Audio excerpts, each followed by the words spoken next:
तो अपन को first problem दे रखी है, ये अपन को यहाँ पर इसकी वैल्यू फाइंड आउट करनी है। तो जैसे अपन ने मान लिया इसकी जो वैल्यू है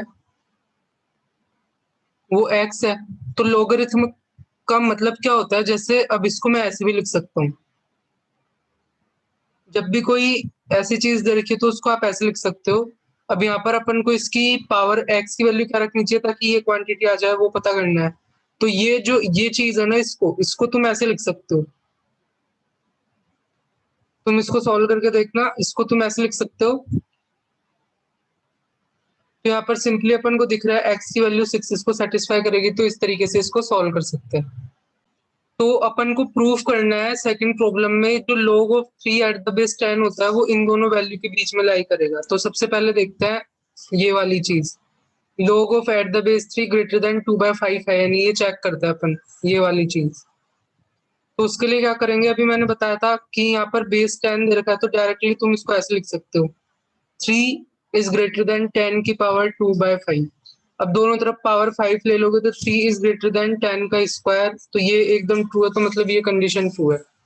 उसके बाद बेसिकली जो सेकंड कंडीशन है अपन को ये चेक करना है ये ट्रू है या नहीं है। तो वापस 3 इज लेस देन 10 की पावर हाफ, दोनों तरफ स्क्वायर कर देंगे तो 3 स्क्वायर इज लेस देन 10, वो भी ट्रू है, तो मतलब ये इन दोनों के बीच में लाई करता है, तो ये अपन ने प्रूफ कर दिया। तो यहाँ पर अपन को इन चार क्वांटिटीज को डिक्रीजिंग ऑर्डर में पुट करना है। तो देखता है कि पहले तो देखता है कि लोग का क्या मतलब होता है। जैसे इसको अपन y मान लेता है, तो इससे क्या मतलब है कि 2 की पावर यहाँ पे कितनी रखें ताकि अपने पास 5 आए। इस चीज का क्या मतलब होगा अगली का, इस वाली चीज में यहाँ पर ये पावर कितनी रखे, इसको y1 बोल देता है, ये y2 बोल देता है। यहाँ पर y3 तो 5 इज इक्वल टू 7 की पावर y3, और जो अपना फोर्थ केस है उसको y4 बोल देता है, तो 5 इज इक्वल टू 3 की पावर y4। तो अब यहाँ पर चेक करता है, तो बेसिकली यहाँ पर तो अपन को पावर ज्यादा रखनी पड़ेगी क्योंकि 2 का स्क्वायर 4 ही होता है। तो यहाँ पर तो पावर ज्यादा रखनी पड़ेगी, और यहाँ पर जो 3 का स्क्वायर तो 9 होता है, मतलब और 3 की पावर 1 3 होती है। तो इसका मतलब क्या है कि 1 और 2 के बीच में कुछ आएगा और ये 2 से बड़ा आएगा, तो बेसिकली अपन बता सकते हैं y1 ग्रेटर देन y4 है। ठीक है, यहाँ पर तो क्या करनी पड़ेगी, नेगेटिव पावर करनी पड़ेगी, क्योंकि 0.5 की पावर 2 करोगे तो 0.5 मल्टीप्लाई बाय 0.5 हो तो और भी कम हो जाएगा। अपन को क्या करना है यहाँ पर, मतलब यहाँ पर ये क्या था अपने पास, log of 0.5 eight the base 5 था, जिसको मैंने ऐसे लिखा है। तो अब अपन को 5 लाना है तो यहाँ पर नेगेटिव पुट करनी पड़ेगी पावर। तो बेसिकली ये जो y2 है वो तो इनसे भी छोटा हो जाएगा, और अपना ये y3 बचा। जो y3 है उसमें अपन को क्या करना पड़ेगा, यहाँ पर 7 की पावर 1 तो 7 होती है, और 7 की पावर 0 1 होती है, यानी 0 और 1 के बीच में कुछ रखना पड़ेगा। तो जो y3 है वो समथिंग यहाँ पर आएगा। तो जो अपना मतलब ये पैटर्न बन रहा है कि जो y1 है ग्रेटर देन है y4 is greater than y3 is greater than y2। वैसे ही नंबर है y1 corresponding to this number था, तो ये नंबर बड़ा है। फिर उसके बाद जो दूसरा नंबर है वो ये है, जो तीसरा नंबर है वो ये है, और जो लास्ट में y2 आ रहा है वो ये है। तो इस तरीके से अपन इसको सॉल्व कर सकते हैं। तो अपन को इस प्रोडक्ट की वैल्यू फाइंड आउट करनी है, log of 10 1 log of 10 2 to log of 10 of 89। तो आपको पता है इस प्रोडक्ट में क्या होगा, एक जगह ये भी आएगा, और 10 45 की वैल्यू 1 होती है और log 1 की वैल्यू 0 होती है, तो पूरे प्रोडक्ट की वैल्यू 0 हो जाएगी। तो इस तरीके से इसको सॉल्व कर सकते हैं। तो अपन को ये चीज दे रखी है, ये चीज दे रखी है, और अपन को ये चीज प्रूफ करनी है। तो इसको सॉल्व करने का ट्राई करो। तो सबसे पहले इसको लेता है, तो इसका मतलब क्या हुआ, 3 इज इक्वल टू a का स्क्वायर, तो a की वैल्यू यहाँ से √3 आ गई। ओके, क्योंकि बेस तो यहाँ पर पॉजिटिव ही होगा। 8 क्या होगा, b का क्यूब, तो b की वैल्यू यहाँ से 2 हो गई। उसके बाद जो चीज है अपन को ये देखनी है, तो अपन को a और b की वैल्यू मिल गई, तो ये क्वांटिटी अपन को फाइंड आउट करनी है। तो इसको x मान लो। तो इसको x मानने के बाद क्या लिख सकते हैं, 2 इज इक्वल टू दिस, दोनों तरफ स्क्वायर कर दो तो 4 is equal to 3 raise to power x, वापस दोनों तरफ log ले लो। तो log of 4 eight the base 3x आ जाएगा, जो कि ये वाली क्वांटिटी है और वही ये वाली क्वांटिटी है, तो इस तरीके से इसको प्रूव कर सकते हैं। तो यहाँ पर अपन को ये चीज x दे रखी है और log of z eight the base 2, यहाँ पर ये जो चीज है वो भी x ही दे रखी है। तो अपन को 72 रेज़ टू पावर x को y एंड z की टर्म में बताना है। तो यहाँ पर y को क्या लिख सकता है 3 पावर x, z को क्या लिख सकता है 2 पावर x। 72 के जो फैक्टर होता है वो देख लेते हैं, जैसे 2, 36, 2, 18, 2, यहाँ पर आएगा 9, फिर 3, फिर यहाँ पर 3, 3, 1। तो ये क्या हो जाएगा 2 क्यूब 3 स्क्वायर लिख सकता है। तो यहाँ पे क्या आएगा ये z का, तो यहाँ पे क्यूब हो जाएगा और y का स्क्वायर हो जाएगा। तो इस तरीके से इसको सॉल्व कर सकते हैं। तो यहाँ पर अपन को ये 5 क्वांटिटीज दे रखी है, अपन को बताना है कौन सी पॉजिटिव और कौन सी नेगेटिव है। तो फर्स्ट क्वांटिटी देखते हैं, तो इसको x मान लेता है। तो 7 is equal to 2 raise to power x, तो ऑब्वियसली x की वैल्यू तो ग्रेटर देन 0 होगी, तो फर्स्ट क्वांटिटी पॉजिटिव है। सेकंड यहाँ पर लेता है, इसको भी अपन y मान लेता है। तो यहाँ पर 3 is equal to 0.2 raise to power y, तो ऑब्वियसली y की वैल्यू लेस देन 0 होगी, तो ये यहाँ पर ये पॉजिटिव होगा, ये नेगेटिव होगा। थर्ड चीज लेता है, इसको z मान लेता है। तो 1/5 is equal to 1/3 raise to power z, तो obviously 3 raise to power z is equal to 5, तो ऑब्वियसली z ग्रेटर देन 0 होगा, तो ये पॉजिटिव हो गई। ये वाली ले लेता है, तो इसको यहाँ पर y4 मान लेता है, y1 मान लेता है। तो 3 is equal to 4 raise to power y1, तो ऑब्वियसली y1 लेस देन 0 होगा, तो ये नेगेटिव हो गई। ये वाली क्वांटिटी इसको m मान लेता है, तो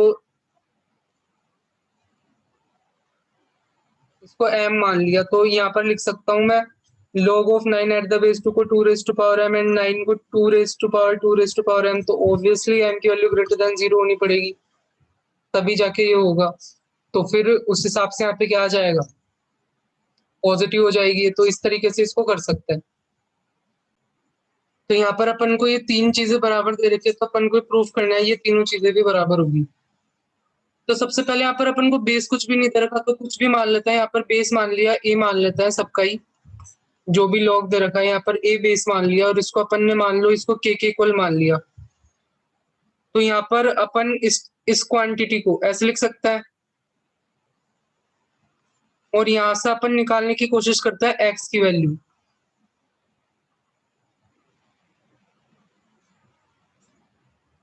वैसे ही y की वैल्यू निकाल लेंगे, y की वैल्यू क्या आ जाएगी दिस। अब यहाँ से अब सॉरी यहाँ से क्या करता है x raise to power y and y raise to power x, इन दोनों का मल्टीप्लिकेशन करने की कोशिश करता है। तो a की पावर यहाँ पे कितनी होगी दिस, एंड a की पावर जो दूसरी है वहां पर y plus z plus x minus y divided by k। अब इसको सॉल्व करो। बेसिकली यहाँ पे क्या करना था, ये x था और इसकी पावर y लेनी थी, तो ये y यहाँ पर आ जाएगा, और ये y था इसकी पावर x लेनी थी, तो x यहाँ पर मल्टीप्लाई हो जाएगा। तो बेसिकली इसको सॉल्व करोगे तो यहाँ पर एक्स वाई स्क्वायर आएगा plus x z minus of x square and plus of x y z, and यहाँ पर कितना आ रहा है x square y and minus x y square. ये एक्स वाई स्क्वायर था, और यहाँ पर कितना आएगा minus of x square y आएगा। तो बेसिकली कहने का मतलब है ये कैंसिल हो जाएंगे, और यहाँ पर जो बचेगा वो सिंपली a की पावर 2xyz, और यहाँ डिवाइड में k भी आएगा, तो ये बचेगा। तो सिंपली ऐसे ही तुम इन दोनों के लिए भी निकाल सकते हो, सेम ही चीज आने वाली है, थोड़ी कैलकुलेशन करनी है बस, बाकी कुछ भी नहीं है, और तुम मतलब इसको प्रूफ कर दोगे। तो इस तरीके से अपन प्रूफ कर सकते हैं इस चीज को। अपन ने पहले x की, y की एंड z की वैल्यू निकाली, और फिर मतलब बेसिकली इन सब का प्रोडक्ट, ये इस क्वांटिटी की वैल्यू और बाकी भी जो 2 क्वांटिटी उनकी वैल्यू निकाल के उनको इक्वेट करके देख लेंगे आ रहा है या नहीं आ रहा सेम। तो यहाँ पर अपन को x की वैल्यू फाइंड आउट करनी है जिसके लिए सेटिस्फाई हो। तो बेसिकली यहाँ पर देखो इसको कैसे लिख रहे हैं अपन 225 raise to power x minus 5 10 raise to power x plus 2 times 4 raise to power x है बेसिकली अपने पास। इस चीज को देखते हैं, तो यहाँ पर मैं इसको लिख सकता हूँ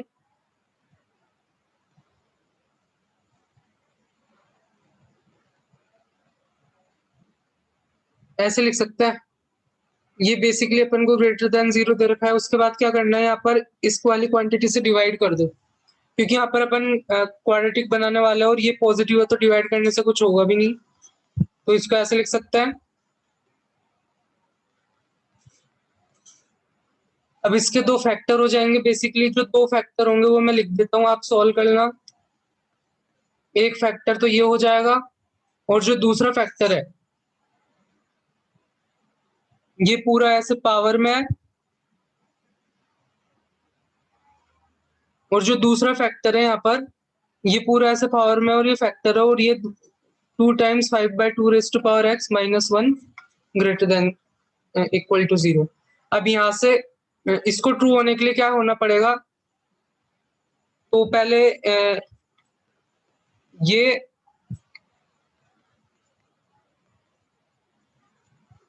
दो कंडीशन आ गई, मतलब ये इसके जीरोस हो जाएंगे। यहाँ पर जो x की वैल्यू आएगी,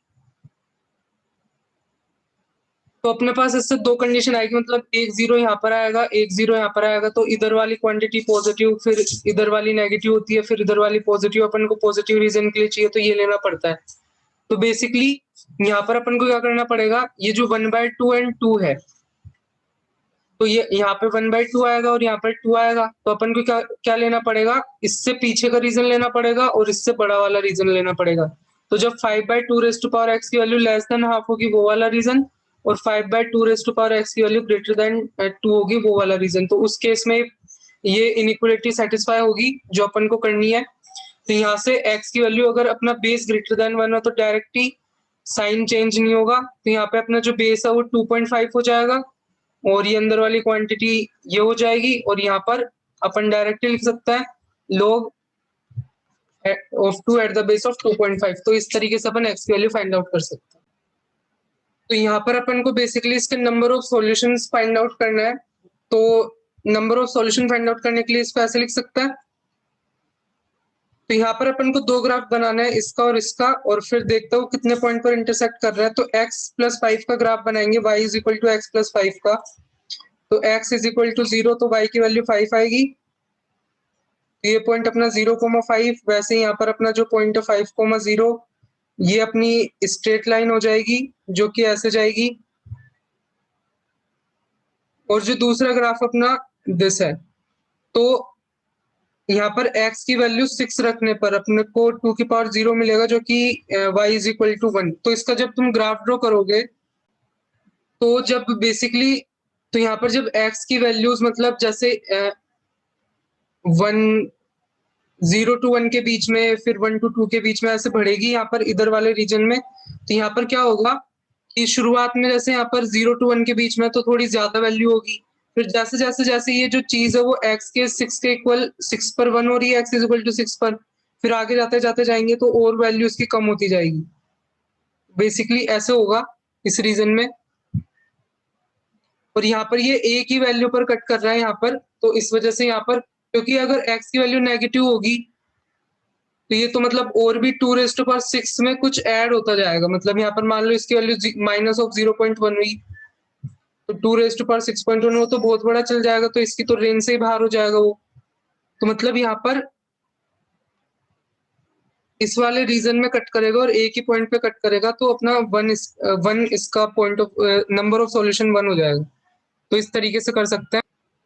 तो यहाँ पर अपने पास ये दो है, दो इक्वेशंस दे रखी है, तो अपन इसके नंबर ऑफ सॉल्यूशन बताना है कि नंबर ऑफ सॉल्यूशन कितने होंगे, इसके कितने सॉल्यूशन होंगे और इसके कितने सॉल्यूशन होंगे। तो ये आपका होमवर्क है, मतलब इसको करने की ट्राई करना और फिर कमेंट सेक्शन में इसके आंसर बताना, फिर अपन डिस्कस भी कर सकते हैं अगर आप चाहेंगे तो। फिर मिलते हैं नेक्स्ट वीडियो में।